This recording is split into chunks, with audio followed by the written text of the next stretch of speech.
Assalamualaikum warahmatullahi wabarakatuh. Alhamdulillah wassalatu wassalamu ala Rasulillah. Segala puji dan puja kehadirat Allah Subhanahu wa taala, juga salawat dan taslim kepada Nabi besar Muhammad sallallahu alaihi wa ala alihi wa sahbihi wasallam.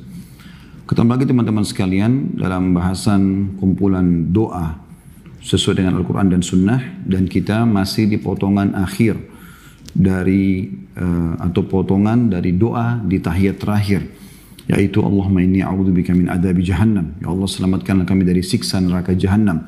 Agar doa ini bisa lebih bermakna, maka kita coba merincikan tentang apa itu neraka jahannam. Dan dengan izin Allah Subhanahu wa taala, kita sudah membedah buku Rasulullah SAW menceritakan atau berkisah tentang surga dan neraka, dan kita sudah menyelesaikan 28 bab. Ya, tepatnya terakhir itu adalah gambaran tentang perhitungan amal. Dan ini sudah kita panjang lebar paparkan teman-teman sekalian, termasuk yang paling panjang bahasan babnya adalah bahasan itu. Dan saya ingin memberikan intisarinya, saudaraku seiman, apapun yang kamu kerjakan selama di dunia ini, apapun yang Anda kerjakan, baik atau buruk, pasti akan diperlihatkan dan akan menerima balasannya. Perbuatan baik sekecil apapun, Allah katakan, wa may ya'mal mithqala dzarratin khairan yarah. Siapa yang berbuat seperti biji sawi dari kebaikan, dia pasti akan melihatnya dan pasti akan mendapatkan balasannya. Dia akan menerima imbalan terhadap perbuatan tersebut. Jadi tidak ada senyum dengan muslim, bakti dengan orang tua, jenguk orang sakit, sholat wajib ataupun sunnah, puasa wajib ataupun sunnah, zakat ataupun sedekah. Semuanya, baca Quran, apa saja yang dinilai kebaikan dalam agama, kecuali pasti Anda akan temukan, lihat semua itu, termasuk kadar keikhlasannya, kadar pahalanya, kemudian akan menerima balasannya. Dan tidak ada amal buruk sekecil apapun, Allah bilang, kecuali akan diperlihatkan kepadanya dan akan diberikan hukumannya. Wa may ya'mal mithqala dzarratin syarran yarah. Siapa yang berbuat seperti biji sawi dari keburukan, wa may ya'mal mithqala dzarratin syarran yarah, seperti biji sawi dari pasti dia akan lihat dan akan diberikan hukumannya. Allah juga sebutkan dalam ayat lain, innallaha la yadhlimu mithqala dzarrah. Allah tidak akan pernah menzalimi seperti biji sawi. Semuanya akan diperlihatkan oleh Allah Subhanahu wa taala. Hanya saja rahmat Allah luas, teman-teman sekalian. Sering kami ingatkan di awal pertemuan, seperti hari ini, saya mengingatkan diri saya dan teman-teman sekalian, demi Allah, hari ini adalah hari emas buat kita.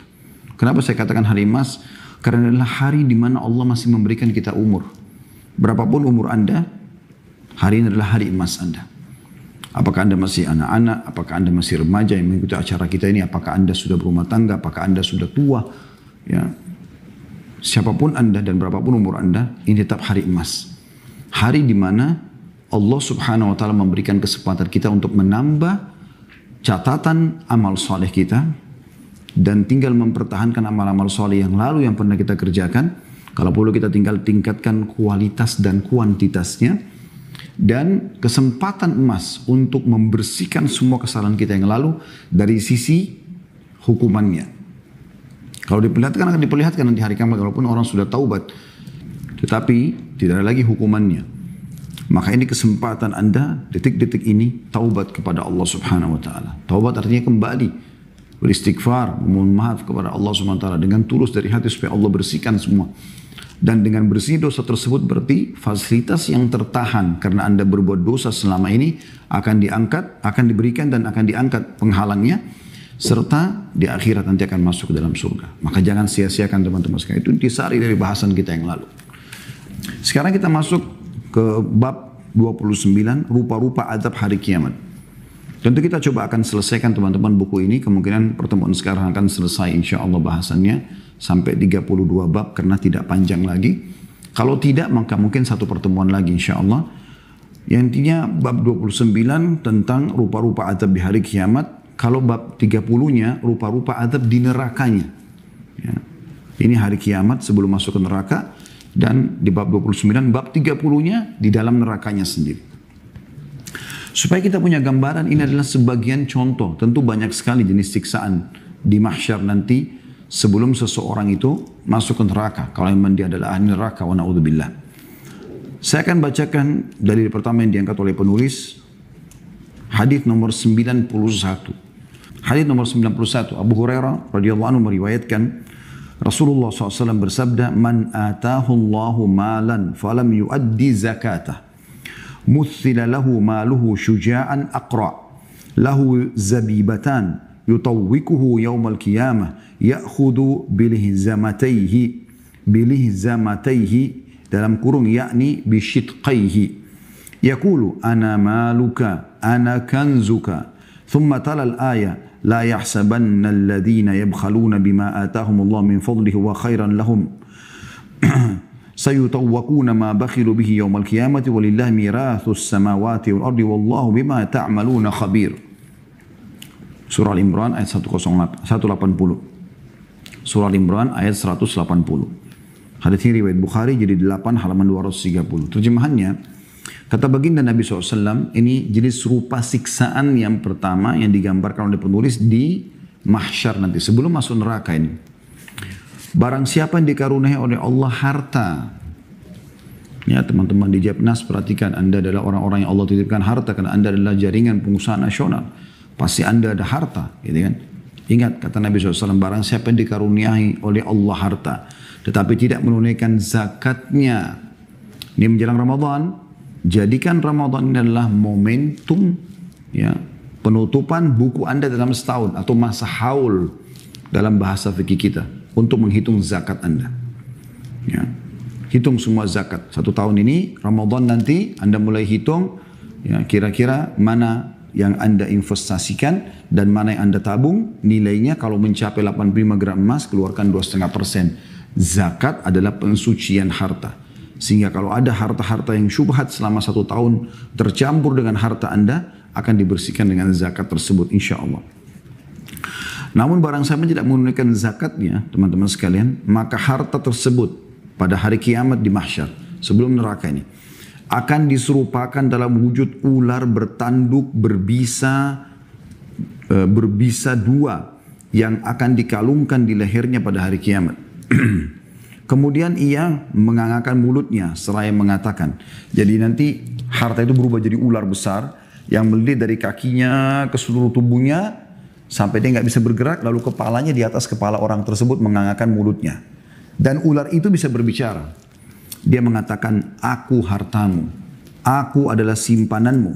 Kemudian beliau membaca firman Allah Subhanahu wa taala surah Al-Imran 180 yang terjemahannya, sekali-kali janganlah orang yang bakhil dengan harta yang Allah berikan kepada mereka dari karunia-Nya menyangka bahwa kebakhilan itu baik bagi mereka. Sebenarnya kebakhilan itu buruk bagi mereka. Ya, jadi tadi subhanallah potongan ayat ada yang kurang di sini ya. Saya ulangi baca ayatnya tadi, ayat itu ada yang kurang. A'udzu billahi minasyaitonir rajim, la yahsabanna alladziina yabkhaluna bima atahumullahu min fadlihi wa khairan lahum bal huwa syarrun lahum. Ada potongan itu hilang tadi dari buku kita ya. Teman-teman yang pegang buku di halaman 204, di potongan ayat di situ huwa khairan lahum ada tambahnya bal huwa syarrun lahum. Baru masuk sayutawwaquna ma bakhilu bihi yaumil qiyamah.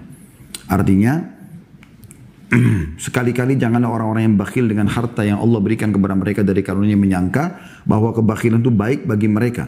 Ya, tidak mau keluarin di jalan Allah, pelit. Sebenarnya kebakhilan itu adalah buruk bagi mereka. Harta yang mereka bakhilkan itu akan dikalungkan kelak di lehernya di hari kiamat. Dan kepunyaan Allah lah segala warisan yang ada di langit dan di bumi. Dan Allah mengetahui apa yang kamu kerjakan. Hadits ini teman-teman memberikan gambaran kepada kita tentang hukuman yang sangat berat di mahsyar. Sebelum masuk ke neraka, neraka lebih berat lagi. Akan disaksikan oleh seluruh makhluk pada saat itu yang ada di sekitar dia di mahsyar, bagaimana hartanya menyiksanya. Jadi harta itu berubah jadi wujud ular yang melilit dari kakinya, tidak ada celah di badannya yang bisa terlepas. Sebagaimana kita tahu ular kalau mau memakan mangsanya kan melilitnya, meremukkan tulangnya. Begitu sampai ke kepalanya, kemudian dia membuka mulutnya sambil mengatakan, aku adalah hartamu, aku adalah simpananmu. Dan perlu diketahui di sini wujud ular itu bertanduk, ya, bertanduk dua dan berbisa. Dalam sebuah riwayat lain yang pernah saya juga baca, ular itu botak sisi bagian kepalanya itu karena kerasnya bisa yang ada pada dirinya gitu. Ya. Kemudian dia akan mengatakan, aku adalah hartamu, aku simpananmu. Dia bukan cuma seperti itu, ada riwayatnya yang menjelaskan dia akan mematok-matok kepala orang tersebut. Hancur Allah utuhkan lagi. Begitu terus, sampai menjelang timbangan amalnya. Nah, ini semua bagi orang-orang yang tanda kutip nakal, tidak mau mengeluarkan zakat hartanya. Bakhil. Ya. Dan kita perlu tahu pelajaran yang lain teman-teman sekalian, selain hukuman seperti ini yang akan terjadi nanti, hartanya berubah jadi ular, juga Allah mengingatkan tentang masalah bakhil. Bakhil, pelit ini penyakit jiwa. Haram dalam Islam bakhil itu, nggak boleh. Bahkan Imam Adz-Dzahabi rahimahullah masukkan bakhil dalam salah satu kategori dosa besar. Bahkan diulangi juga oleh, seingat saya, Syekh Muhammad Munajjid dalam buku beliau Dosa-Dosa Besar, dan juga Syekh Muhammad At-Tamimi dalam buku Dosa-Dosa Besar beliau. Jadi 3 orang ini penulis buku semuanya menekankan tentang masalah bakhil masuk dalam kategori dosa besar. Pernah ada seseorang yang datang, atau 2 orang kurang lebih datang kepada Nabi SAW. Lalu Nabi SAW tanyakan, siapa kepala suku kalian sekarang? Mereka sebutkan nama seseorang. Orang itu terkenal tampan, berwibawa, paras wajahnya, kulitnya bersih. Intinya tampil sebagai pemimpin, orang suka melihatnya. Lalu kata Nabi SAW, siapa pemimpin kalian? Mereka mengatakan si fulan. Kata Nabi SAW, bagaimana dia? Kata mereka, dia tampan, dia berwibawa, dia seorang figur pemimpin, tapi bakhil. Perhitungannya luar biasa. Maka Nabi SAW mengatakan, penyakit apa yang lebih berat daripada bakhil? Penyakit jiwa. Dianggap penyakit jiwa, teman-teman. Tidak pernah ketemu antara Islam dengan pelit. Tidak bisa. Beda hemat dengan bakhil. Beda. Hemat itu misalnya, Anda tidak mubadzir. Ya. Definisinya begini. Misal Anda, atau gambarnya begini. Anda tadinya cuma berdua sama istri di rumah. Lalu Anda membeli 100 kilo anggur. Untuk apa? Nah di sini ada hemat. Hematnya gimana? Anda cuma beli sesuai dengan kebutuhan. Misalnya Anda beli 2 kilo, ya, sekilo, 3 kilo, gitu kan? Itu namanya hemat. Ini hemat tepat ini. Artinya tidak berlebihan. Tapi bukan hemat teman-teman yang orang tidak mau membantu orang lain, tidak mau memberikan fasilitas baik buat dirinya atau orang lain. Ini bakhil, tidak bisa. Bukan hemat, beda. Ya. Hemat sudah saya kasih gambaran tadi. Anda kalau beli banyak, tidak dipakai. Maka Anda beli sesuai dengan kebutuhan, itu namanya hemat. Tapi kalau Anda tidak mau keluarkan walaupun kebutuhan Anda, ya, misalnya pakaian itu aja terus yang dipakai, misalnya, atau kendaraan tidak mau diganti, atau dia tidak mau membantu keluarganya lagi susah, atau dia tidak mau bersedekah, tidak mau bangun masjid, tidak mau bantu rumah anak yatim, tidak mau semuanya. Bahkan saya pernah temukan ada orang kaya raya luar biasa di Jakarta, subhanallah. Paman saya sudah mengatakan, karena ini sahabat paman saya, rahimahullah, semua sudah meninggal, tapi alhamdulillah saya tidak sebutkan namanya, cuma jadi pelajaran saja. Paman saya mengatakan ini orang bakhil sekali. Saking bakhilnya, orang kaya raya luar biasa, ya, ratusan miliar mungkin hartanya. Tapi dia pakai tas-tas yang tua sekali. Ya, pakaiannya juga pakaiannya itu aja, ya. Kemudian juga tidak mau pakai kendaraan yang bagus, yang layak sesuai dengan kebutuhan. Sekali lagi, kalau sesuai dengan kebutuhan walaupun mahal boleh Anda pakai. Bermerek silakan. Tapi tidak berlebih-lebihan. Karena kita tidak boleh bakhil, tidak boleh juga mubazir, kan gitu. Kita berada di tengah-tengahnya. Ada orang terlalu bakhil, ada juga orang terlalu mubazir, nggak boleh. Kita di tengah-tengah. Mubazir seperti dia pakai beli 10 mobil, dia cuma butuh 2 mobil, cukup di rumahnya 1 mobil cukup. Dia beli 10, 20, alasannya koleksi. Untuk apa dikoleksi? Gitu kan? Lebih baik Anda koleksi masjid, itu lebih baik. Orang sholat 5 waktu berapa banyak pahala Anda panen daripada mobil, lama-lama juga turun harganya. Anda juga tidak pakai. Kalau ada orang subhanallah punya sampai 30 mobil, kalau dia pakai 1 mobil 1 hari, berarti hari ke-31 baru dia bisa kembali lagi ke mobil yang pertama. Ini mubazir, tidak boleh juga seperti itu. Lebih baik Anda punya 30 masjid. Ya. 200 juta aja harga mobil satu Anda sudah bisa bangun masjid di pedalaman. Berapa banyak pahala Anda panen misalnya. Jadi orang harus cerdas dalam mengatur masalah-masalah seperti ini. Jadi bakhil ini tidak boleh. Ya. Ada orang, dia sampai subhanallah tadi yang saya kembali ke cerita orang itu. Dia sampai umroh, nebeng sama temannya, saking inginnya gratis. Kamu bayar hotel, subhanallah. Naik pesawat cari yang paling murah. Kadang-kadang kami di travel, kami di Uhud Tour. Ada orang datang, mobilnya luar biasa mewahnya. Orang yang datang penampilannya mah. Tanya, mana penerbangan yang paling murah? Walaupun harus transit sampai 4-5 kali. Kenapa ini? Ini cuma bahasa kiasan saya. Transit mungkin cuma 2 kali, sekali kan gitu. Tapi ada orang subhanallah, yang penting murah. Sampai pernah ada satu jemaah kita itu. Dia ngotot ingin ikut yang program bronze, yang bintang 3, gitu kan. Kita sudah ingatkan jemaah, selalu kita mengatakan. Bahkan saya sengaja memimpin saya hanya masuk di gold saja. Karena saya berharap semua jemaah ikut di gold aja. Di yang bagus, yang bintang 5. Toh sedekah buat dirinya sendiri dan juga dia akan dibalas oleh Allah, digantikan 10 kali lipat minimal dari apa yang dia keluarkan. Pesawatnya enak kalau perlu bisnis kelas, dan itu kan kebutuhan. Kemudian hotel juga bintang 5, busnya juga bagus, makanannya dia sehat, kan gitu. Dekat dengan masjid. Hanya jemaah tadi apa? Gara-gara dia mau hemat, dia pada saat sudah tiba di sana, dan itu di 10 terakhir Ramadan. Susah. Dia mau pindah ke hotel bintang 5, sudah nggak ada lagi tempatnya. Kalaupun ada, harganya sudah nggak masuk akal. Sehari bisa sekian, atau satu kamar bisa 30-50 ribu real. Mahal sekali. Bukan seharinya, tapi beberapa hari maksud saya. Tapi itu bisa mahal. Yang tadinya dia kalau ambil dari awal paket, lebih hemat. Dia berkeluh kesah dengan koper. Dia mau koper yang bagus, tapi mau penerbangan yang murah. Nggak bisa terjadi. Sampai akhirnya saya temuin dia, saya mengatakan, akhi, antum sendiri yang dari awal mau ikut ini. Kenapa antum enggak? Dari awal, infak buat diri antum. Nabi SAW mengatakan, Inna Allah yuhibbu an yara athara ni'mi al abdi. Allah suka melihat bekas nikmatnya pada hambanya. Kenapa pelit untuk diri sendiri? Sekaligus juga saya katakan teman-teman sekalian, usahakan didik anak-anak untuk royal di jalan Allah, sedekah. Jangan biasakan mereka dididik dengan tabung, menabung, belikan celengan, pelit mereka nanti. Kalau Anda belikan celengan, Anda suruh nabung, maka pada saat itu Anda sudah tanamkan sifat bakhil ini. Kenapa? Celengannya sampai Anda bisa lihat anak-anak di rumah. Saya pernah coba praktikin, betul. Si kakak aja kalau adiknya sentuh celengannya marah. Si adik sentuh oleh kakaknya marah. Bahkan kadang-kadang ibunya sentuh pun dia marah. Terlahir sifat pelit yang Allah haramkan dalam Islam. Tidak boleh. Kasih duit dia, nak sedekah. Sampai saya buatin program anak-anak di rumah. Beli biskuit, beli segala macam, taruh di cover bag. Kemudian ayo kita keluar, cari orang-orang miskin. Kasih, sedekahkan. Akhirnya mereka jadi terbiasa. Kalau lewat di jalan, itu abati, ada orang miskin, itu ada orang miskin. Itu bantu, kasihan, itu begini, begitu. Kemarin saya bawa anak-anak beli mainan di satu toko mainan dekat rumah. Kemudian ada satu bapak duduk di dekat gerobak dia yang ngambil barang-barang bekas. Saya diingatkan sama anak saya, subhanallah. Dan saya bersyukur pada Allah dengan begitu. Umur dia cuma 6 tahun. Abati itu orang kasihan, bantu. Alhamdulillah saya bersyukur sama Allah tertanam sifat itu.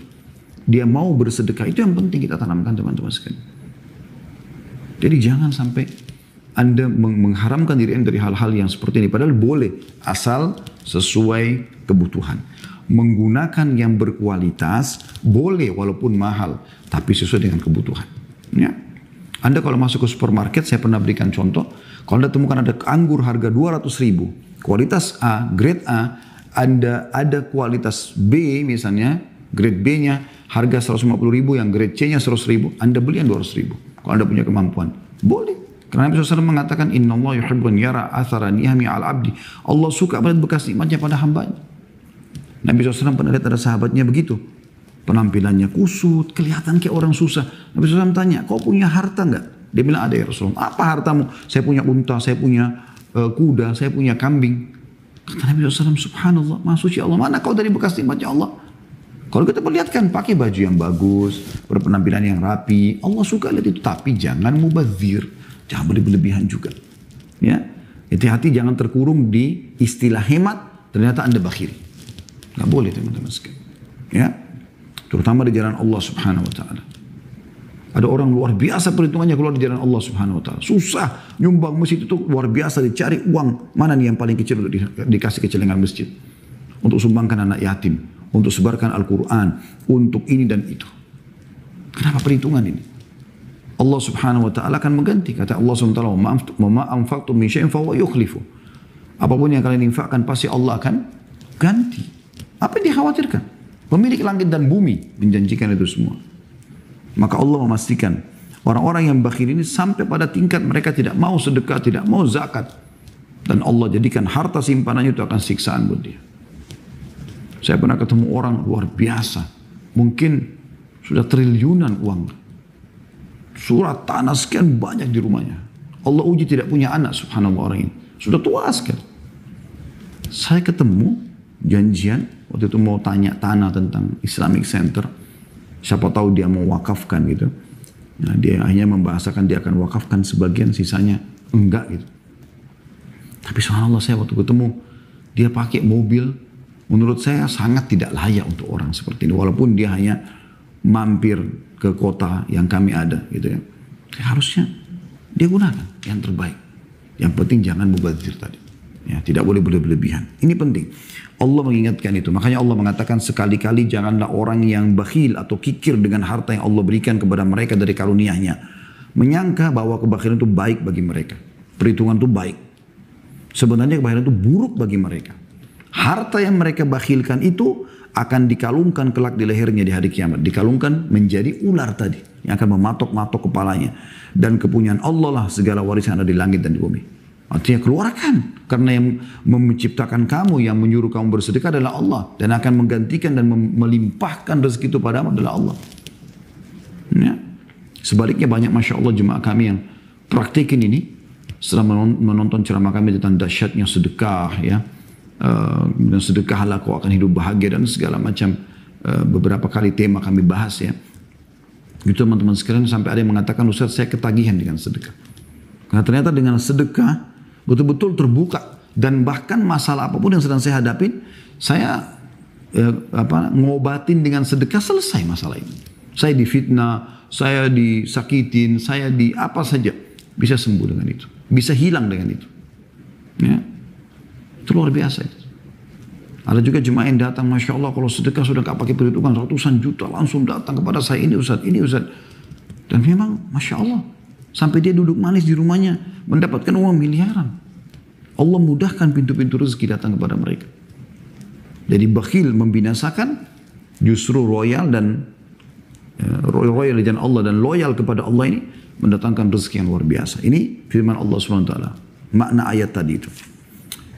Kemudian hadis yang selanjutnya 92, Abu Hurairah radhiyallahu anhu meriwayatkan Rasulullah SAW bersabda, setiap orang yang memiliki emas dan perak yang tidak menunaikan hak hartanya tersebut, tidak menzakatinya, pasti tak kalah pada hari kiamat kelak akan dibentangkan untuknya lempengan-lempengan terbuat dari api. Lempengan-lempengan yang besar, ya, terbuat dari api. Lalu dia dipanggang di atasnya dalam neraka jahanam. Kemudian lambungnya, kedua kening dan punggungnya disetrika dengannya. Tempat-tempat yang paling menyakitkan, dahi, ya, kening, punggung, lambung, ya, itu disetrika, ditempelin panasnya lempengan api tadi. Setiap kali terasa dingin, maka diulang lagi untuknya pada hari yang panjangnya, lamanya 50.000 tahun hingga urusan diantara hamba-hamba diputuskan. Lalu ia akan melihat jalannya, apakah ke surga atau ke neraka. Jadi lempengan api itu dari api neraka. Tapi siksanya masih di mahsyar. Ya, masih di mahsyar. Ini luar biasa. Orang-orang menyaksikan dan tersiksa dengan itu. Harta yang dia kumpul-kumpulin itu. Yang dia bangga-banggakan dengan angkanya. Di rekening saya punya saldo sekian. Saya punya emas sekian batang. Saya punya berlian. Saya punya ini. Akhi dan ukhti. Tidak ada lagi yang Anda bisa banggakan setelah Anda meninggal. Kecuali amal yang Anda lakukan. Dan termasuk harta-harta yang kita bawa menuju ke akhirat sana. Sedekah. Ini menjelang Ramadan, jangan sia-siakan. Sedekah, siapkan untuk buka puasakan orang. Ikut program-program sosial di yayasan banyak. Atau Anda buat yayasan sendiri. Kegiatan mahal. Jangan ya telat dalam memulai start. Sekarang ini kesempatan. Blok masjid-masjid dekat rumah Anda. Buka puasa dari saya. Berapapun, tutup mata aja. Sedekah di jalan Allah. Allah pasti akan ganti. Ya. Kita panen pahala orang-orang. Ada masjid lagi dibangun, sumbang. Rumah anak yatim, sumbang. Kegiatan sosial apapun, ikut. Ikut. Ditanyakan, wahai Rasulullah, apakah juga pemilik unta? Unta juga nanti yang punya unta yang tidak menzakatkan untanya. Juga disiksa. Beliau mengatakan juga pemilik unta. Yang tidak menunaikan haknya. Ya. Dalam kurung di antara haknya adalah diperas susunya pada waktu memberinya minum. Melainkan ketika pada hari kiamat kelak unta tersebut dibesarkan di tempat yang luas yang lebih lebar di tempat yang luas yang lebih besar dari sebelumnya. Ia tidak kehilangan seekor anak unta pun. Unta tersebut menginjak-injaknya dengan kaki-kakinya dan menggigitnya dengan mulutnya. Setiap kali yang pertama pergi darinya, maka yang lainnya datang kepadanya. Pada suatu hari yang panjangnya 50.000 tahun. Hingga Allah selesai mengadili para hambanya. Lalu dia mengetahui jalannya, baik dia ke surga ataupun ke neraka. Unta ada zakatnya ya, ada hitungan zakat. Kalau Anda punya 5 ekor unta, dan dalam haul 1 tahun Anda wajib mengeluarkan zakat dari jenis hewan. Anda tidak zakatkan, unta-unta itu dan seluruh keturunannya, Allah akan datangkan hari kiamat, dibangkitkan. Anda ditidurkan, kemudian unta-unta itu didatangkan semua, Allahu alam sudah berapa ratus ekor, bahkan ribuan ekor dengan keturunannya semua, akan menginjak-injak dia, semuanya akan injak sambil digigit, pergi semuanya. Setiap yang terakhir selesai, berbalik lagi, ya. Yang terakhir menjadi yang awal, menginjak, menggigitnya sampai terulang begitu terus. Ya, yang terakhir selesai, yang terakhir mulai lagi jadi awal terus begitu sampai selesai dihisapnya orang. Begitu beratnya. Ditanyakan, wahai Rasulullah, juga pemilik sapi dan kambing? Anda bilang di Indonesia kan kami nggak ada unta, Ustaz. Baik, yang punya peternakan sapi, peternakan kambing, dengarkan. Beliau menjawab, juga pemilik sapi dan kambing, kata Nabi SAW, yang tidak menunaikan haknya, melainkan pada hari kiamat kelak sapi dan kambing tersebut dibesarkan di tempat yang luas. Ia tidak kehilangan satu pun darinya. Tidak ada yang bertanduk bengkok, tidak pula tanduk, ya, atau tidak bertanduk ya. Jadi nggak ada yang tanduknya bengkok, nggak ada juga yang tidak bertanduk. Artinya semua bertanduk. Atau retak tanduknya, semuanya utuh tajam.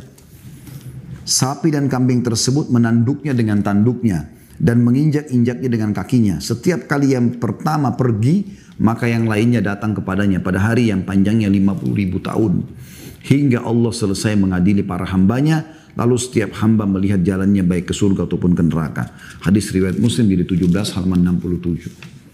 Ya, di sini penulis mengangkat salah satu saja jenis siksaan di mahsyar. Dan masih ada siksaan-siksaan yang lain. Tapi ini contoh. Dan beliau menyinggung harta karena terlalu banyak orang yang disiksa karena hartanya. Ya, hati-hati teman-teman, karena ini harta, Allah tanamkan rasa suka kita pada harta tersebut. Maka ingat, jangan pernah cinta harta tersebut kecuali karena Allah. Artinya kita cari yang halal dan kita cintai dia untuk dikeluarkan di jalan Allah. Kita bawa menuju ke akhirat sana. Kemudian bab ke-30 tentang rupa-rupa azab neraka. Hadis nomor 93. Abu Hurairah radhiyallahu anhu meriwayatkan sabda Nabi SAW, "Man taradda min jabalin faqatala nafsahu fahuwa fi nari jahannama yataradda fihi khalidan mukhalladan fiha abada.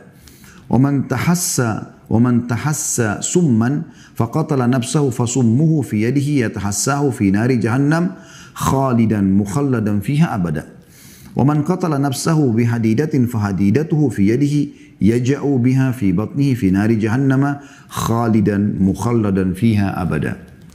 Siapa yang menjatuhkan diri dari gunung untuk membunuh dirinya, maka ia di neraka jahanam menjatuhkan dirinya di dalamnya dalam keadaan kekal abadi di dalamnya selama-lamanya. Barang siapa yang meneguk atau menenggak ya, racun untuk membunuh dirinya, maka racunnya di tangannya untuk ditenggaknya di neraka jahanam dalam keadaan kekal abadi di dalamnya selama-lamanya. Barang siapa yang membunuh dirinya dengan sepotong besi, maka sepotong besi berada di tangannya untuk ditusukkan di perutnya di neraka jahanam dalam keadaan kekal abadi di dalamnya selama-lamanya. Hadis ini riwayat Bukhari jadi 10 halaman 247 dan Muslim jadi 2 halaman 118. Ini salah satu bentuk siksa yang ada di neraka, atau lebih tepatnya siksa yang levelnya tinggi, termasuk yang sangat menyakitkan. Siksa di neraka level-level ya, sebagaimana juga kita pernah pelajari di awal bab kita tentang neraka ini, semoga Allah selamatkan kita darinya. Itu tentang orang yang paling ringan azabnya. Masih ingat hadis tentang Abu Talib, paman Nabi SAW, di mana Nabi SAW mengatakan dia akan diberikan 2 sendal dari api neraka yang membuat otaknya mendidih. Nah, ada level-level di atasnya. Nah, ini termasuk level-level yang sangat berat. Perhatikan ancamannya. Bagi orang yang suka berpikir untuk bunuh diri, ini karena terlalu banyak tontonan, ya, tontonan orang-orang non-Muslim. Mereka sudah tidak tahu kemana arahnya. Begitu sudah sampai, ada yang sampai pada tingkat puncak prestasi, menjadi seorang aktor, menjadi seorang artis, menjadi seorang pejabat, atau apalah. Sampai dia tidak tahu harus buat apa. Maka mabuk-mabukan sampai overdosis, atau narkotika sampai overdosis, atau sengaja ya membunuh dirinya. Maka Nabi SAW memastikan, barang siapa yang menjatuhkan diri dari gunung untuk membunuh diri. Ada juga orang yang bunuh diri karena putus asa, putus cinta. Ini kebodohan ini. Kenapa putus asa? Anda nggak bisa kerja di sini, kerja di tempat lain. Anda nggak bisa nikah sama si fulan, nikah sama yang lainnya. Kenapa harus putus asa? Dan Imam Madzhabi masukkan putus asa dari rahmat Allah termasuk dosa besar. Nggak boleh. Ya sudah, kita gagal sini, kita kerja yang lain. Kita gagal nikah sama si fulan, kita nikah sama yang lain. Kan begitu. Ada juga orang putus cinta. Kenapa putus cinta? Cinta bisa kita munculkan kepada orang lain.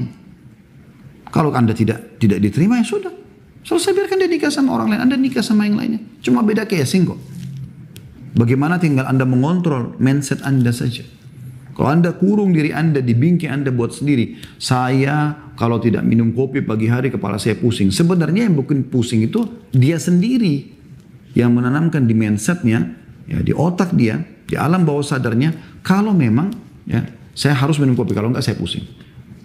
Sama juga orang, kalau saya tidak menikah sama fulan, maka saya akan gila. Jadi gila benar. Padahal sebenarnya enggak ada masalah. Ya udah, biarin aja kalau nikah sama orang lain, lupain aja. Berdoa kepada Allah SWT agar dibuat lupa. Anda nikah sama orang lain, sama aja. Anda bisa bangun rumah tangga dengan orang lain. Ya. Begitu orang mukmin kalau melalui kehidupan dunia ini. Dia hanya mencintai karena Allah, membenci juga karena Allah. Ada orang subhanallah bunuh diri hanya karena masalah-masalah seperti ini. Kenapa? Terlilit utang. Kenapa bunuh diri? Datang kepada orang pemilik piutang. Saya ngakui utang saya. Silakan buat tulisan. Saya tanda tanganin. Saya akan coba. Apa yang saya bisa lakukan supaya saya bisa lunasi utang. Jangan lari. Jangan matikan handphone. Anda pada saat mau minta uang ngerengek-ngerengek. Sekarang malah lari dari orang. Orang kan jadi sultan, jadi sangka buruk. Orang jadi doakan keburukan dan dia terzalimi. Doanya bisa mustajab. Ya. Akhirnya bunuh diri gara-gara terlilit utang. Apakah itu menyelesaikan masalah? Tidak, malah menambah masalah. Karena utang tidak dibayar akan ditagih pada hari kiamat. Bahkan orang mati syahid pun belum diterima ruhnya oleh Allah sampai utangnya selesai. Nabi SAW tidak mensolati orang terlilit utang sampai ada yang menjamin untuk membayar utangnya. Tambah lagi bunuh diri, dosa besar. Ini ancamannya luar biasa. Begitu juga dengan orang yang membunuh dirinya dengan racun. Kan racun umumnya tidak enak rasanya pasti, dan tidak enak baunya. Dia minumlah racun tersebut. Kenapa? Sama tadi kasusnya. Terlilit utang, putus cinta, putus asa, atau sudah sampai pada tingkat prestasi tertinggi, dia nggak tahu mau buat apa, bunuh diri. Kan itu ngawur itu. Nah ini ada terjadi. Maka semua itu nanti pada hari kiamat nanti Allah SWT akan jadikan orang yang loncat dari gunung, dari bunuh diri atau dari building. Allah akan buat nanti ditaruh tempat tertinggi di neraka, lalu dia buang dirinya ke dalam api dan batu-batu neraka yang panas. Setelah selesai jatuh dengan sakitnya luar biasa, ya, berdarah sana sini. Allah utuhkan dia, dinaikkan lagi ke situ. Dia buang lagi, dia mau nggak mau, dia harus ikutin. Dia nggak bisa nolak itu. Itu juga dengan racun. Dia akan dipegangkan tangannya, racun tersebut diletakkan di tangannya, lalu dia tenggok terus. Ya. Bagaimana pahitnya terasa di dunia, begitu disiksa di hari kiamat. Selain siksaan api yang membakar dia, ya. Itu juga kata Nabi SAW, dan siapa yang membunuh dirinya dengan besi, maka besinya itu akan di tangannya pada hari kiamat, dan dia akan tusuk tempat yang dia tusuk di dunia, perutnya kah, dadanya kah, ya. Kemudian dia tidak mati, dia rasa sakitnya. Allah utuhkan lagi, dia tusuk lagi. Dia mau nggak mau. Jadi pada hari kiamat ini teman-teman, termasuk dari kuburan, mahsyar sampai neraka, naudzubillah, 3 titik ini teman-teman yang tempat siksaan, itu akan disiksa oleh Allah dan tidak bisa orang itu menolak. Nggak bisa menolak. Dia mau nggak mau, terjadi. Dia cuma tahu rasa sakitnya. Wa naudzubillah. Ya. Dan ini adalah hal yang luar biasa. Selain sudah panasnya api neraka, disiksa juga dengan benda yang dia gunakan untuk membunuh dirinya. Itu contoh rupa siksa neraka. Yang lain adalah, yang kedua dari bab 30 ini, hadits nomor 94, Ibnu Abbas radhiyallahu anhu meriwayatkan, aku mendengar Rasulullah SAW bersabda, kullu musawwirin finnar, yaj'alu lahu bikulli suratin sawwaraha nafsan, fatu'adzibuhu fi jahannam. Setiap perupa, pelukis, pemahat, buat ya, di dalam neraka. Pada tiap-tiap gambar yang digambarnya diberi nyawa untuk menyiksanya di neraka jahanam. Hadis riwayat Muslim jilid 14 halaman 93. Kalau Anda melukis pemandangan, gunung, awan, matahari, bintang-bintang, mobil, building, tidak ada masalah. Tapi manusia, hewan, jin, malaikat, nggak boleh Anda gambar. Ya, dilarang menggambar yang bernyawa seperti ini. Itu yang dilarang. Dan kalau Anda paksakan diri memahat buat patung dinosaurus, bebek lah, harimau lah, apalah segala macam, atau Anda melukisnya, ya, makhluk-makhluk hidup tadi itu, maka nanti pada hari kiamat kata Nabi SAW setiap perupa berada di neraka jahanam karena dia buat perupa itu. Lalu pada tiap-tiap gambar atau ya yang dia bentuk tadi diberi nyawa oleh Allah untuk menyiksanya di neraka. Jadi kalau dia buat patung dinosaurus itu akan jadi begitu untuk menyiksanya nanti di neraka. Wa na'udzubillah. Kenapa ini? Oh, rumah saya kan kalau tidak ada patungnya nggak ada sedihnya Ustaz. Siapa yang bilang? Itu kan persepsi Anda. Anda yang menanamkan persepsi negatif itu di benak Anda. Itu keliru. Tadi yang saya bilang, bingkai kehidupan Anda buat sendiri. Nggak ada masalah kok kalau nggak ada patung bebek di kolam ikan kita. Atau pancuran air mancur di kolam renang yang ikan. Nggak perlu. Bisa dibuat kotak. Bisa dibuat yang lain. Bisa dibuat bunga, bisa dibuat model-model lain. Hindari ini karena dilarang. Ya, ini bahaya sekali. Dalam riwayat lain dikatakan, tidak disebutkan sini, tapi kata Nabi SAW, dalam riwayat yang sahih juga, nanti Allah suruh mereka memberikan nyawa semua yang pernah mereka rupa itu. Kemudian pada satu mereka tidak mampu, lalu Allah memberikan nyawa dan menyiksanya. Bayangkan kalau dia sudah buat patung 10 tahun, 20 tahun, 30 tahun. Tentu ini bagi orang yang tidak taubat ya. Kalau dia sempat taubat teman-teman sekalian ada, itu saya pernah bilang ya. Taubat itu tiket VIP ke surga. Taubat nasuha, ya. Kemudian dia bersihkan, dia minta kepada Allah agar dibersihkan dosa-dosa tersebut. Kalau ada haknya orang, dia kembalikan hak orang itu. Perusakan citra, dia perbaiki citra orang yang sudah dia rusak. Ya. Ada benda dia kembalikan, minta keridhoannya. Ya. Kalau ada patung-patung begini, dia usahakan untuk hancurkan. Kalau dia bisa beli kembali, kalau enggak, dia sampaikan pada orang dia beli. Ini dulu saya pernah buat, saya melepas diri ya. Saya tidak mau lagi ikut-ikutan, saya tidak mau ikut-ikutan. Ini bahaya sekali. Selanjutnya dari hadis nomor 95, Al-Ahnaf bin Qais menceritakan, aku duduk bersama sekelompok orang dari Quraisy. Lalu seseorang yang rambut, pakaian dan penampilannya kusut datang hingga berdiri di hadapan mereka lalu mengucapkan salam. Kemudian ia mengatakan, berikanlah ancaman kepada para penimbun harta dengan batu yang dipanaskan oleh neraka jahanam. Kemudian diletakkan di atas puting dadanya. Ini tempat yang sensitif kali ya. Laki-laki atau perempuan. Ya. Kemudian diletakkan tadi batu yang panas itu di puting dadahnya atau buah dadanya saya ulangi, kemudian diletakkan di atas puting buah dada salah seorang dari kalian hingga keluar ke tulang lunak ya pada ujung punduknya atau pundaknya dan diletakkan di atas tulang lunak ya dari ujung punduknya kemudian keluar dari putingnya. Jadi membakar semua ada di dalam itu. Lalu orang tersebut gemetar kemudian berpaling. Maksudnya balik dari arah orang yang dia ceramai, lalu duduk bersandar pada tiang. Aku pun mengikutinya, kata ya Ahnaf bin Qais, dan duduk di dekatnya sementara aku tidak tahu siapa dia. Lalu aku mengatakan kepadanya, aku tidak melihat mereka kecuali mereka tidak suka dengan apa yang Anda ucapkan. Mohon maaf, maksudnya tadi itu yang Anda sampaikan seperti orang-orang yang tidak suka dengar gitu. Ya. Maka ia mengatakan orang tadi itu, sesungguhnya mereka tidak memahami apapun. Mereka tidak ngerti, sebenarnya saya tahu gitu. Kekasihku mengatakan, ya, maka aku bertanya kata Ahnaf bin Qais, siapa kekasihmu? Ia menjawab Nabi SAW. Maka orang itu mengatakan, wahai Abu Dhar, ternyata orang ini adalah sahabat Nabi namanya Abu Dhar. Apakah kamu melihat seseorang? Tanda tanya. Aku pun melihat ke langit, ternyata waktu siang sudah tidak tersisa lagi. Dan aku melihat Rasulullah SAW akan mengutusku untuk keperluannya. Aku katakan iya. Beliau bersabda, aku tidak suka bila aku memiliki emas sebesar Uhud. Ini kata Nabi SAW ya. Aku tidak suka bila aku memiliki emas sebesar Uhud yang aku infakkan seluruhnya kecuali 3 dinar. Sesungguhnya mereka itu tidak memahami. Mereka hanya mengumpulkan dunia, tidak demi Allah. Aku tidak meminta dunia kepada mereka dan tidak pula meminta fatwa kepada mereka tentang agama. Hingga aku berjumpa dengan Allah. Hadis riwayat Bukhari, jadi 3 halaman 271 dan Muslim jadi 7 halaman 77. Hadis ini memberikan gambaran kepada kita teman-teman bagaimana bahayanya, kembali mirip tadi ya, di bab 28 tentang bahayanya harta yang disimpan.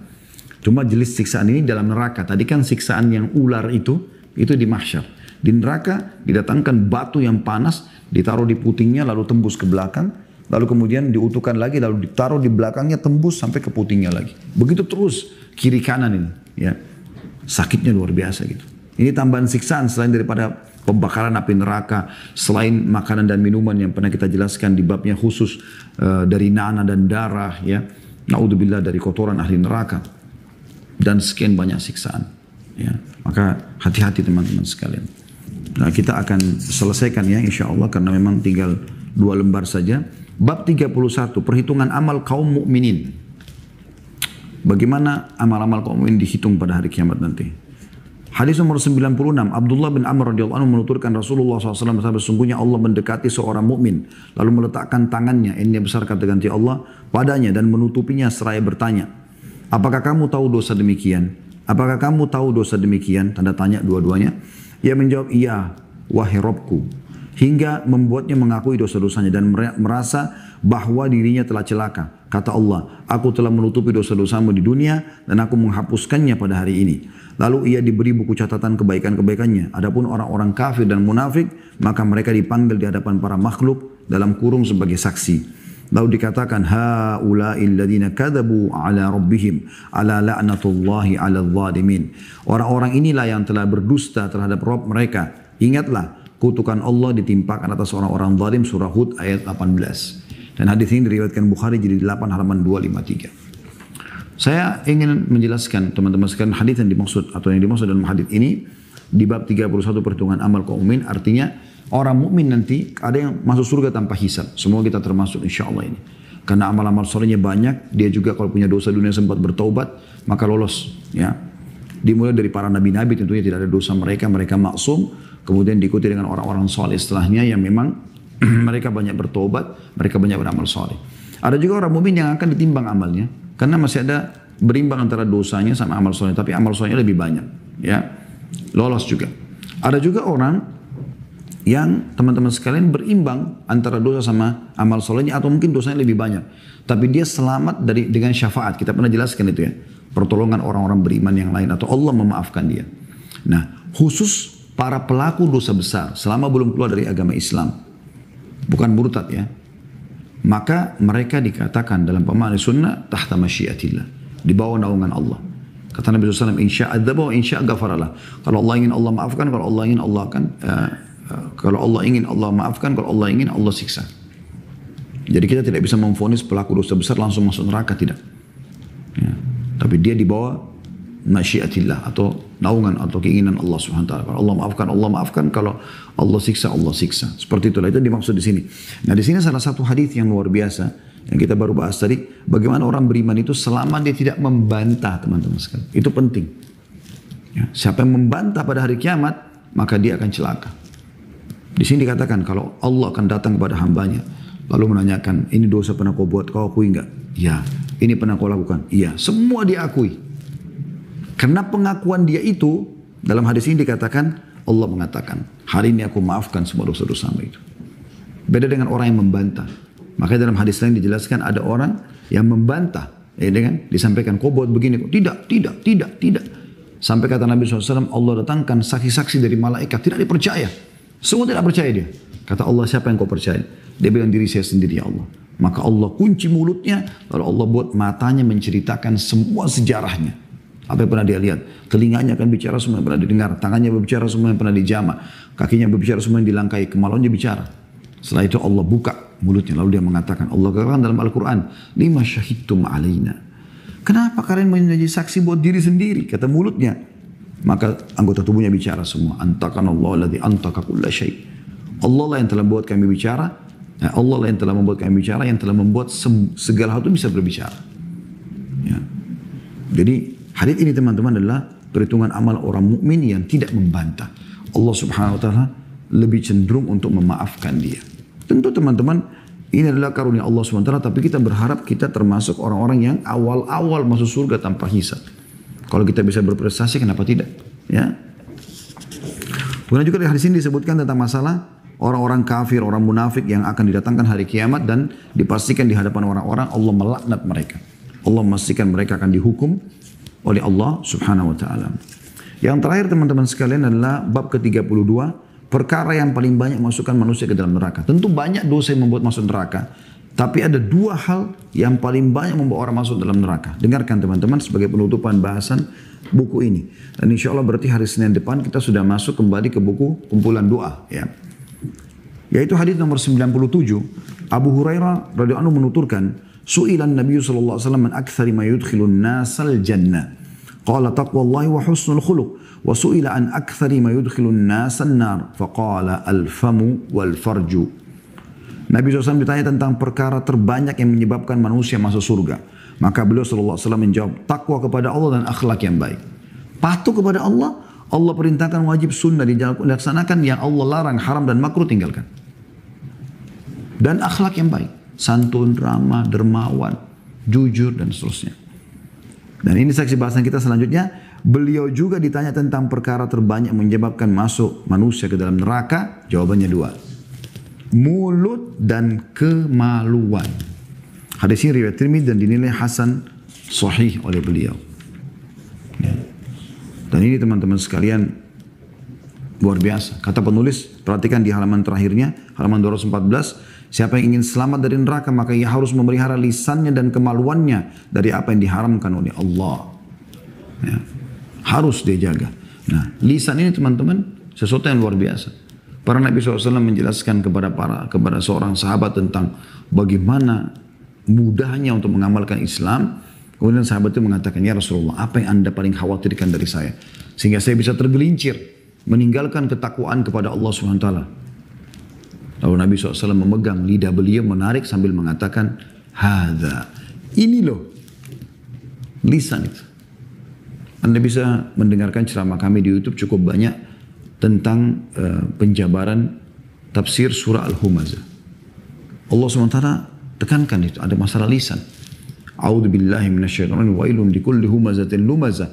Kecelakaan, kehancuran, kebinasaan bagi semua kelompok yang suka menceritakan aib orang lain dengan lisannya dan mencontohkan sikap kekurangan orang lain dengan sikapnya. Sibuk dengan kekurangan orang. Tiap hari bangun tidur sampai tidur lagi gosip.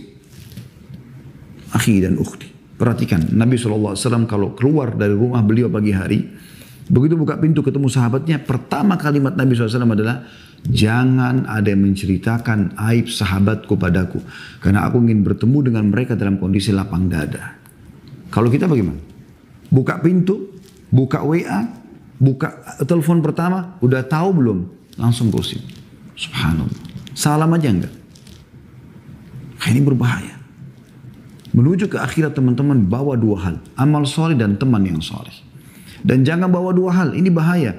Dosa dan musuh. Nah ini musuh ini. Sibuk gosipin orang. Sibuk nyakitin orang dengan lisannya. Bahaya sekali. Lidah tidak bertulang tapi dia bisa bahaya.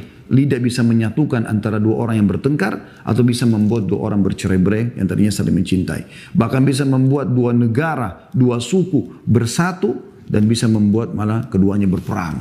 Itu kan bahaya sekali. Makanya Nabi SAW mengatakan dalam hadis Bukhari, man kana yu'minu billahi wal yawmil akhir falyakul khairan aw liyasmut. Siapa yang mengaku beriman kepada Allah dan hari akhir, dia hanya mengucapkan yang baik saja.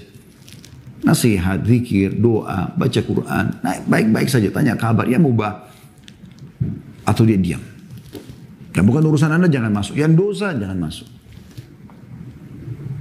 Tidak usah masuk ke wilayah orang lain. Tak perlu. Ya. Ini penting sekali. Selamatkan diri anda. Begitu juga dengan kemaluan teman-teman sekalian. Letakkan pada yang halal saja. Yang haram gak usah. Dah. Selesai. Masa lalu kalau pernah terjadi, kita tobat kepada Allah. Detik ini lupakan semuanya. Mulai sekarang nikmati yang halal. Ada seorang syekh pernah ditanya oleh seorang jemaahnya di Saudi.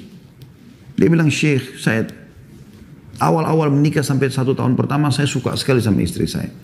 Setelah dia punya anak berkurang. 1. Anaknya tambah banyak berkurang lagi. Semua rasa suka saya syekh. Sekarang sudah mulai agak tua malah berkurang sama sekali. Saya anggap sudah seperti saudara saya. Bagaimana caranya syekh supaya saya bisa membangun rumah tangga yang sakinah, yang mawaddah, penuh rasa cinta. Sementara itu sudah hilang. Apa kata syekhnya? Kau mau cintamu kembali pada istrimu? Dia bilang iya tentu saja.